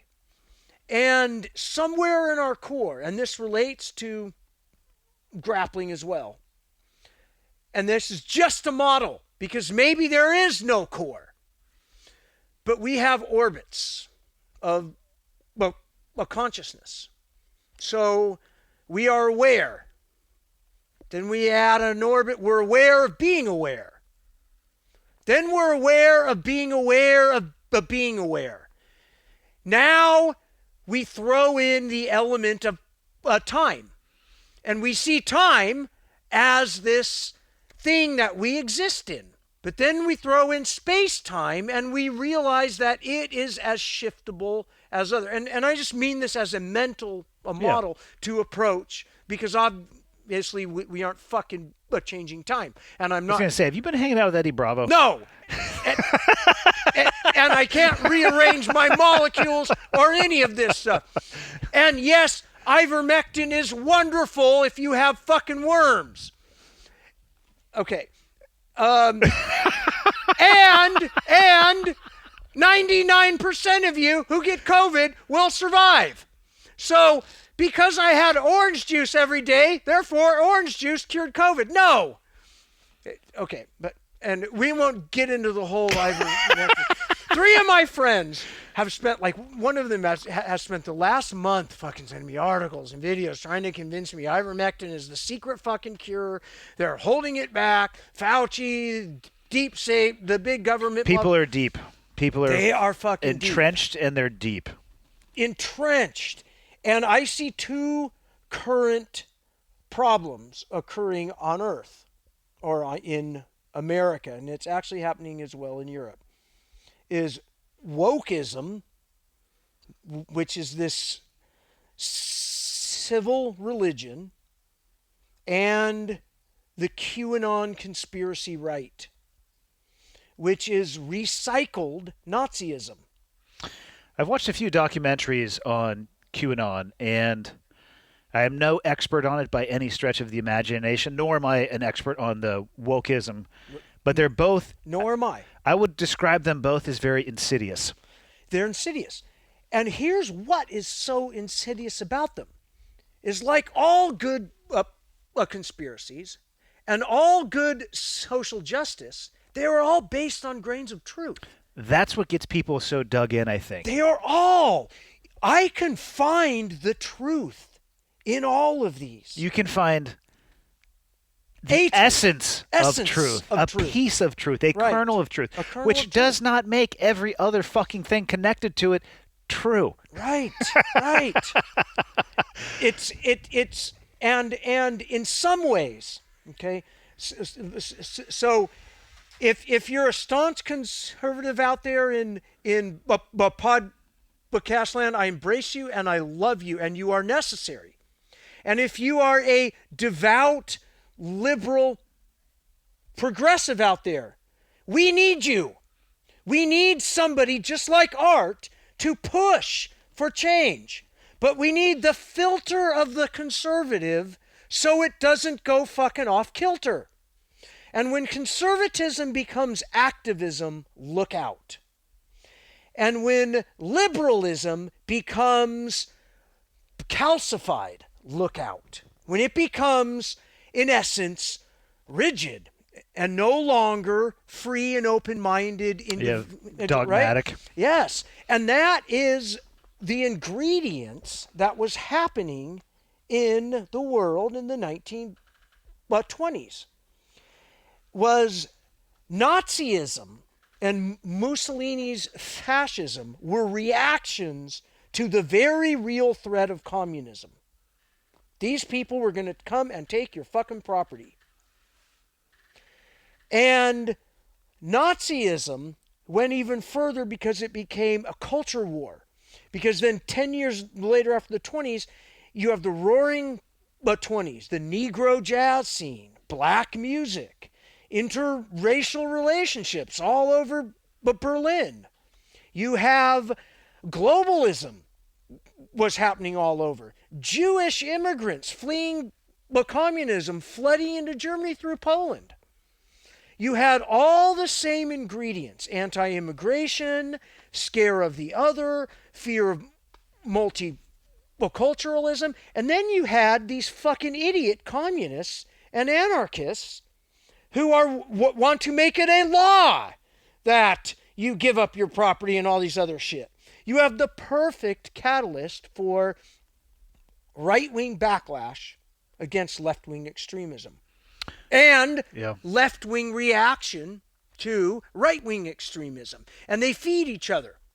Extremism of any kind, I've always been uncomfortable with. Me too. I have found myself throughout my life landing almost always with one foot on both sides of whatever the fuck you want to describe. Very much in the middle. Me too. And as things start to fray towards the edge, I start getting relatively uncomfortable. And when the people who live at that edge start getting into positions where they are setting policy or doctrine or finding themselves into leadership positions, I don't know if I want to be on that train. No. And part of what's fucking really scary about it, in the age of everything we say or do right now, this podcast, probably through our phones, is being collected. Yep. and accounted for in a giant warehouse in Utah and one in China. Probably many more throughout the world, but and someday, sometime, our great grandkids will be able to know everything we ever said and done with maybe a brain chip implant search. Hi, Andy. Hi. Chuni, Yeah. I was wondering what this said. If it said mommy or Chuni. Let's see. potential present. It's a book that your dad ordered for himself, but if you want, you can open it. That's awesome. Great name choice, by the way. It's no big Yeah, deal. awesome. So wait, where was I again? Oh, yeah. shit. We were- okay. yeah. So the first people who go, whether it is far left extremism that becomes authoritarian, or far right that becomes authoritarian, are moderate intellectuals. They are the first who you've got, because they are the ones who break what is necessary to keep the black and white battle happening. Yeah. Which is why, whether it was Stalin, which is far left authoritarian, or Hitler, which is far right, and I know people love saying, oh, Hitler's a leftist. No, he's fucking not. Fascism is hierarchical. It's based upon the preservation of the pyramid of the aristocracy. It's a shift in the aristocracy, but it's based upon a hierarchical structure, a structure in which maps onto the right. I'm not saying it's right wing. Just like the left, the liberal, progressive is about fairness and egalitarianism, which if you run that down, it becomes communism because it maps on. It's not that either of them are that. It's when the extremes pull apart, right? So the Cold War was a loose alliance of Western liberals who were for human rights, but democracy and a little capitalism, and Western conservatives who were for the markets and capitalism and a little human rights and democracy. When the Cold War ended, that schism was what has been exploited by Russia and China over the last 13 years. Russia knows us better than we know ourselves. Why? Because we are open source. They watch our movies. They understand our culture. They speak our language. How many Americans would you know who know anything about Russian history?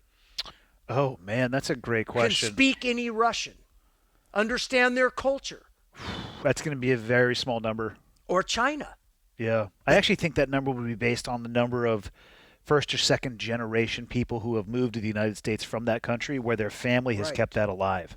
And now when I say any of this, it makes it sound like I'm saying Russia and China are our adversaries. What is Russia and China? What are these concepts, right? Am I enemies with Russians? No. Am I enemies with Chinese? No. Am I enemies with any opposite ideology? The way is to say no, I think. I'm enemies with a few. Fair enough. I'll take a hard pass and go the enemy route with a couple of those. I spent Yes, nearly a few ISIS, decades yeah, running those fuckers to ground. Yes, yeah. And I understand what you're saying, but it's interesting. At a personal level, I don't think most people would have any problems with a Russian or somebody from China. I think when they start talking about the adversarial role, it's the competition for resources, power, money, whatever it may be on a global scale. I've been to China. I've been to Russia.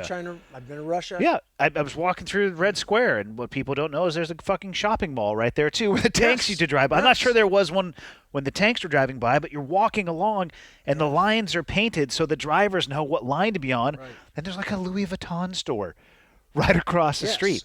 China, I met some amazing people in both of those locations. Absolutely. Yeah.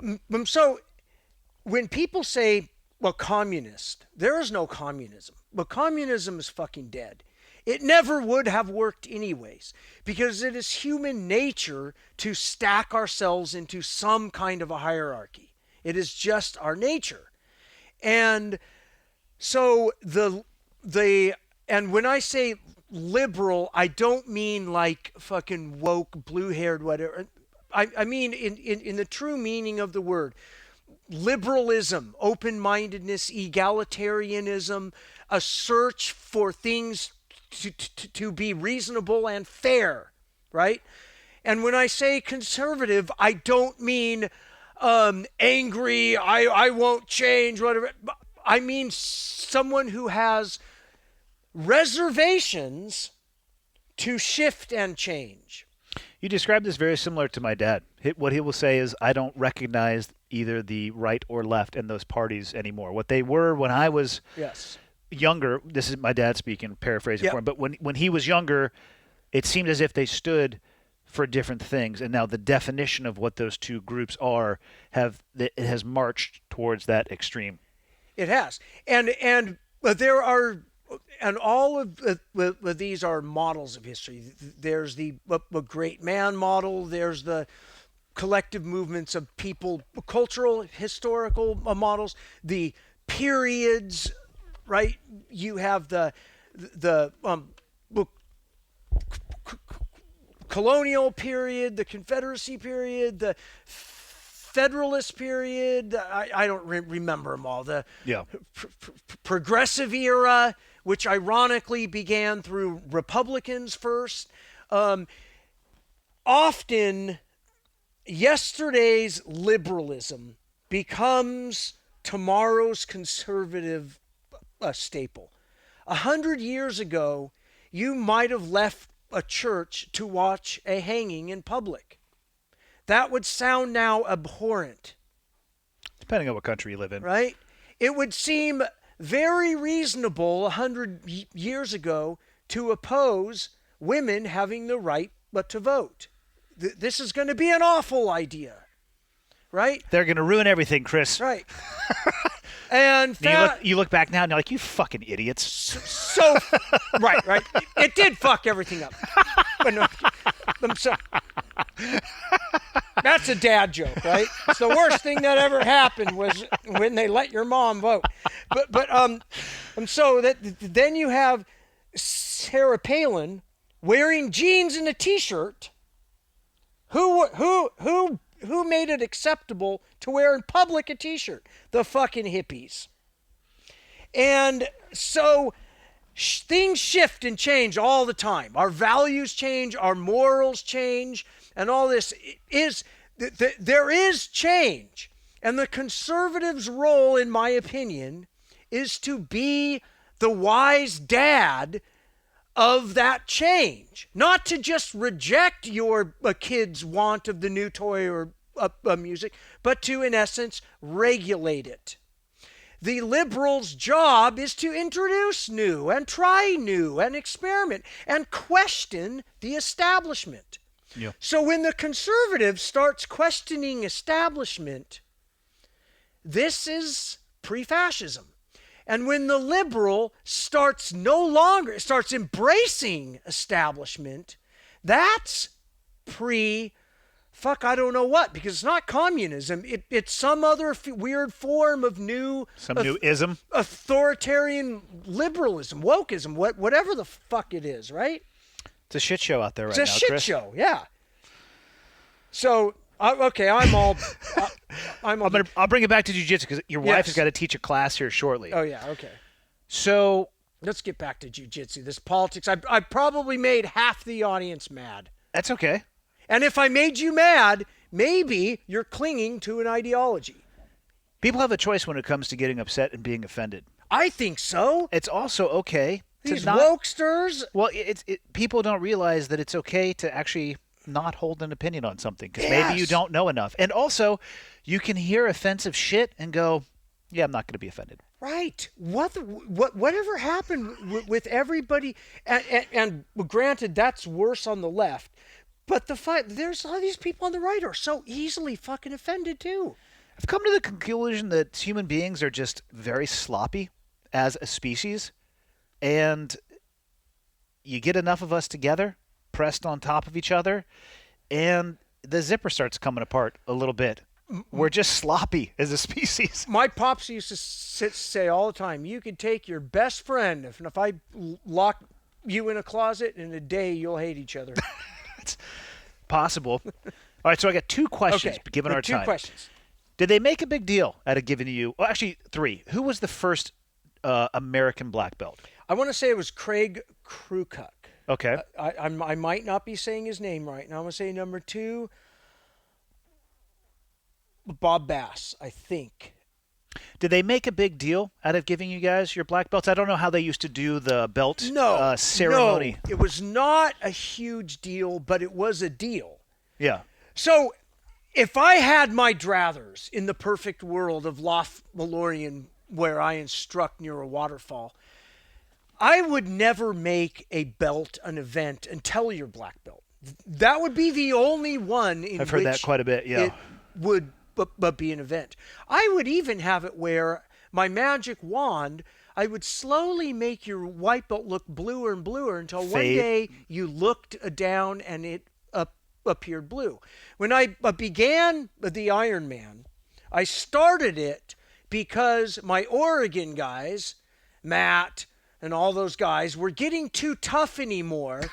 And I used to love to, in a private, I would sneak wrap around a belt where you wouldn't even know until, like, after a while you sit and be like, oh, fuck, you promoted me to blue belt. And That's I love awesome. that. So the Iron Man began because I think it was an exhaustion strategy. I think it was Brent. It's an exhaustion. Wear them out first, so then I'm going to belt them because he's too purpley now, and I can't. It's going to be too 45 tired for this minutes. Yeah. Too tired for this shit. You guys lower down the belt tree.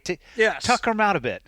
But yeah, in a perfect world, I would slowly turn your white belt blue, and then it would become a rich blue, and then I would fade it, and then it would become purple, and then I would pull the hue out of it, and it would be brown, and then the brown belt, you would be handed a white belt that is wrapped with black, and you know that underneath the black belt is a white belt. And that eventually it's going to wear through. And you have come full circle.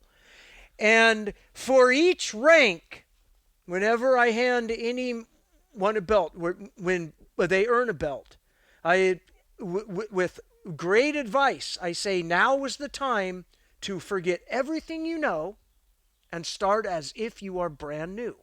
I like that advice. And each stripe on a black belt, that is when you empty your cup so that it may be filled, the Buddha, right? I like it. Last question for you. Yes.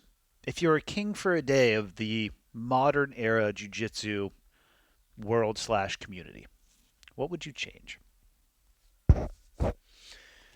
God, that's tough. First of all, I don't believe in kings. Okay, fair. Work with me on this analogy. Secondly, I will say a representative democracy is the marketplace in which can correct itself. Okay. That's why I am so pro-democracy. Because if we fuck up, we can correct it. So, if I am the king, I would try to turn it into a representative democracy. Because I think all of us think we have the right idea and the right answer. And it took thousands of years before the Greeks to come up with the idea of democracy. And it took the Romans to kill it for another few thousand years. And it's a rare aberration in culture. So I don't believe in the structural hierarchy of these things. Yet, I understand as our human but default. My family is not a democracy. The adults are in charge. Yep. When the SWAT team or the Special Operations team rolls up, they aren't a democracy. Yeah, the time for democracy is not on target. Is done. I'm not saying in this blanket view, but as a collective, as a culture, if we are ever going to be able to correct when we fuck up, we have to hold our democracy. So I'm the king of jiu-jitsu. Well, now, of course, you've developed a panel of people that you're working with, and they are elected. Fuck the panel. Okay. I'm an autocrat now. Perfect. I've heard all your opinions already, and I've established this. No more advantages. No guard pulling? God damn it. You can pull fucking guard. Just fucking You can, because the problem, my people out there, as I speak as the king of jiu-jitsu, the problem is you think this is a spectator sport. You are trying to tailor it to put asses in seats. I don't care how long the match goes. I will starve you to death. We can do this for a week. One of us will want to quit. We go until it's over. There are no advantages. And each competitor in grappling only is allowed one open hand strike. I like it. That's one way I would change it. And I used to give that speech all the time, and I'm sure EBI heard it or whoever it was and said, let's make it combat but jiu-jitsu. Oh, the combat and then it jiu-jitsu becomes league, a whatever slap fight. It becomes the pancration. Yeah. That's why you just get one.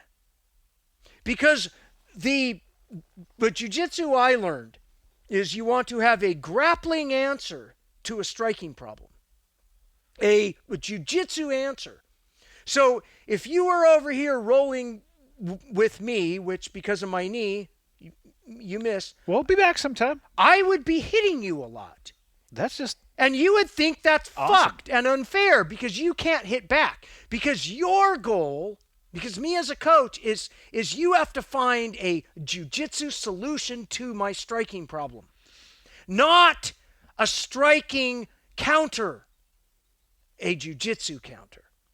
I like that. And that's how I teach. And that's why I hit on my students. And I used to think, and I remember the first time... For clarity, he's not beating his students. We're talking like yes. an open-handed slap. I remember the first time when I was a blue belt and I exposed my back to Hickson because I wanted to try some wrestling. And smack, smack, smack, right in the back of my head. I want to expose your back. Boom, and I was back in guard. And that stuck. Yep. On multiple levels, I learned a lot from that. Is like, number one, the grappling sports, even if you think you're thinking strike, you forget about it. Until they're introduced. Yeah. And we should kill this podcast because I've rambled way too long, right? Well, I really want people to take a look at especially your artwork. Where can people go to see the artwork or to learn more about you? Combatbase.com. Combatbase.com and the Combat Base YouTube channel. Now, if you just type in a Combat Base or my name, you'll get other channels and people that aren't me, that have me up on their things. Try to just like and subscribe. You'll never have to even look again because it helps me in the algorithm. It helps my algorithm. But yeah, so the Combat Base YouTube channel, combatbase.com. Pound, like, and subscribe to us. Oh, these millennials and Gen Zers and stuck on their screens. We're all slaves to... you see, that's what we need to talk way more about is cultural history and the shifting. What is postmodern compared to modern? What happened at the end of the age of enlightenment? The camera. And the introduction of the camera changed the world, revolutionized everything. Cultural history, the novel, where suddenly you could read a book and live the thoughts, and blew up and altered culture. But those are the things that I encourage everyone to constantly think about. And well, we'll come back at some point when your knee is better. We can roll, and we'll do a podcast where we're not allowed to talk about jiu-jitsu. I'm almost 57 years old. We'll make it before you die. We'll come back sooner. Oh, no, I'm going to make 100. That's the goal. Thank you for your time, and thank you very much for inviting us to your house and the private that you gave us earlier today. It was awesome. And thank you guys for listening to me. There you go. Best ending ever. On the west bank of the river. That's A firm, west bank. It gives me hell. Still give it to me in the grove. Okay, one's in from the north. I've got the west bank of the river. Two's going to give it to you in the grove. Roger, give me that gun run. Right along that bag, baby. Ladies and gentlemen, thank you. Thanks for taking the time to tune in, whether you're listening on an audio-only platform or you're watching on YouTube. I appreciate that you take the time every week to tune in. People ask me a lot, what can they do to help me spread the word? And the answer is actually embedded in the question. The biggest thing you guys can do to help me if you enjoy the podcast and you think it would be helpful to others is subscribe and share it with other people. And if you have the time, go on to Apple Podcasts and leave me a rating and a review. If you think the podcast sucks, tell me it sucks and leave a 0-star review or the lowest stars possible. If you have a question, comment, or suggestion, you can go to clearedhotpodcast.com. And there is a contact me button right there, which will land in my inbox. And the last thing, if people are interested in helping out, what you can do is fly the old flag. And by that, I don't mean an actual flag, because I don't have any of those. I'm talking about t-shirts or sweatshirts or hats, whatever it may be. Again, clearedhotpodcast.com. Click on the shop tab, and hopefully something in there looks like it would be an item you would like to wear around town. And then you can tell people what it is when they ask you. But that is it. The biggest thing I can say is thank you. I truly appreciate it. And until next time, see you.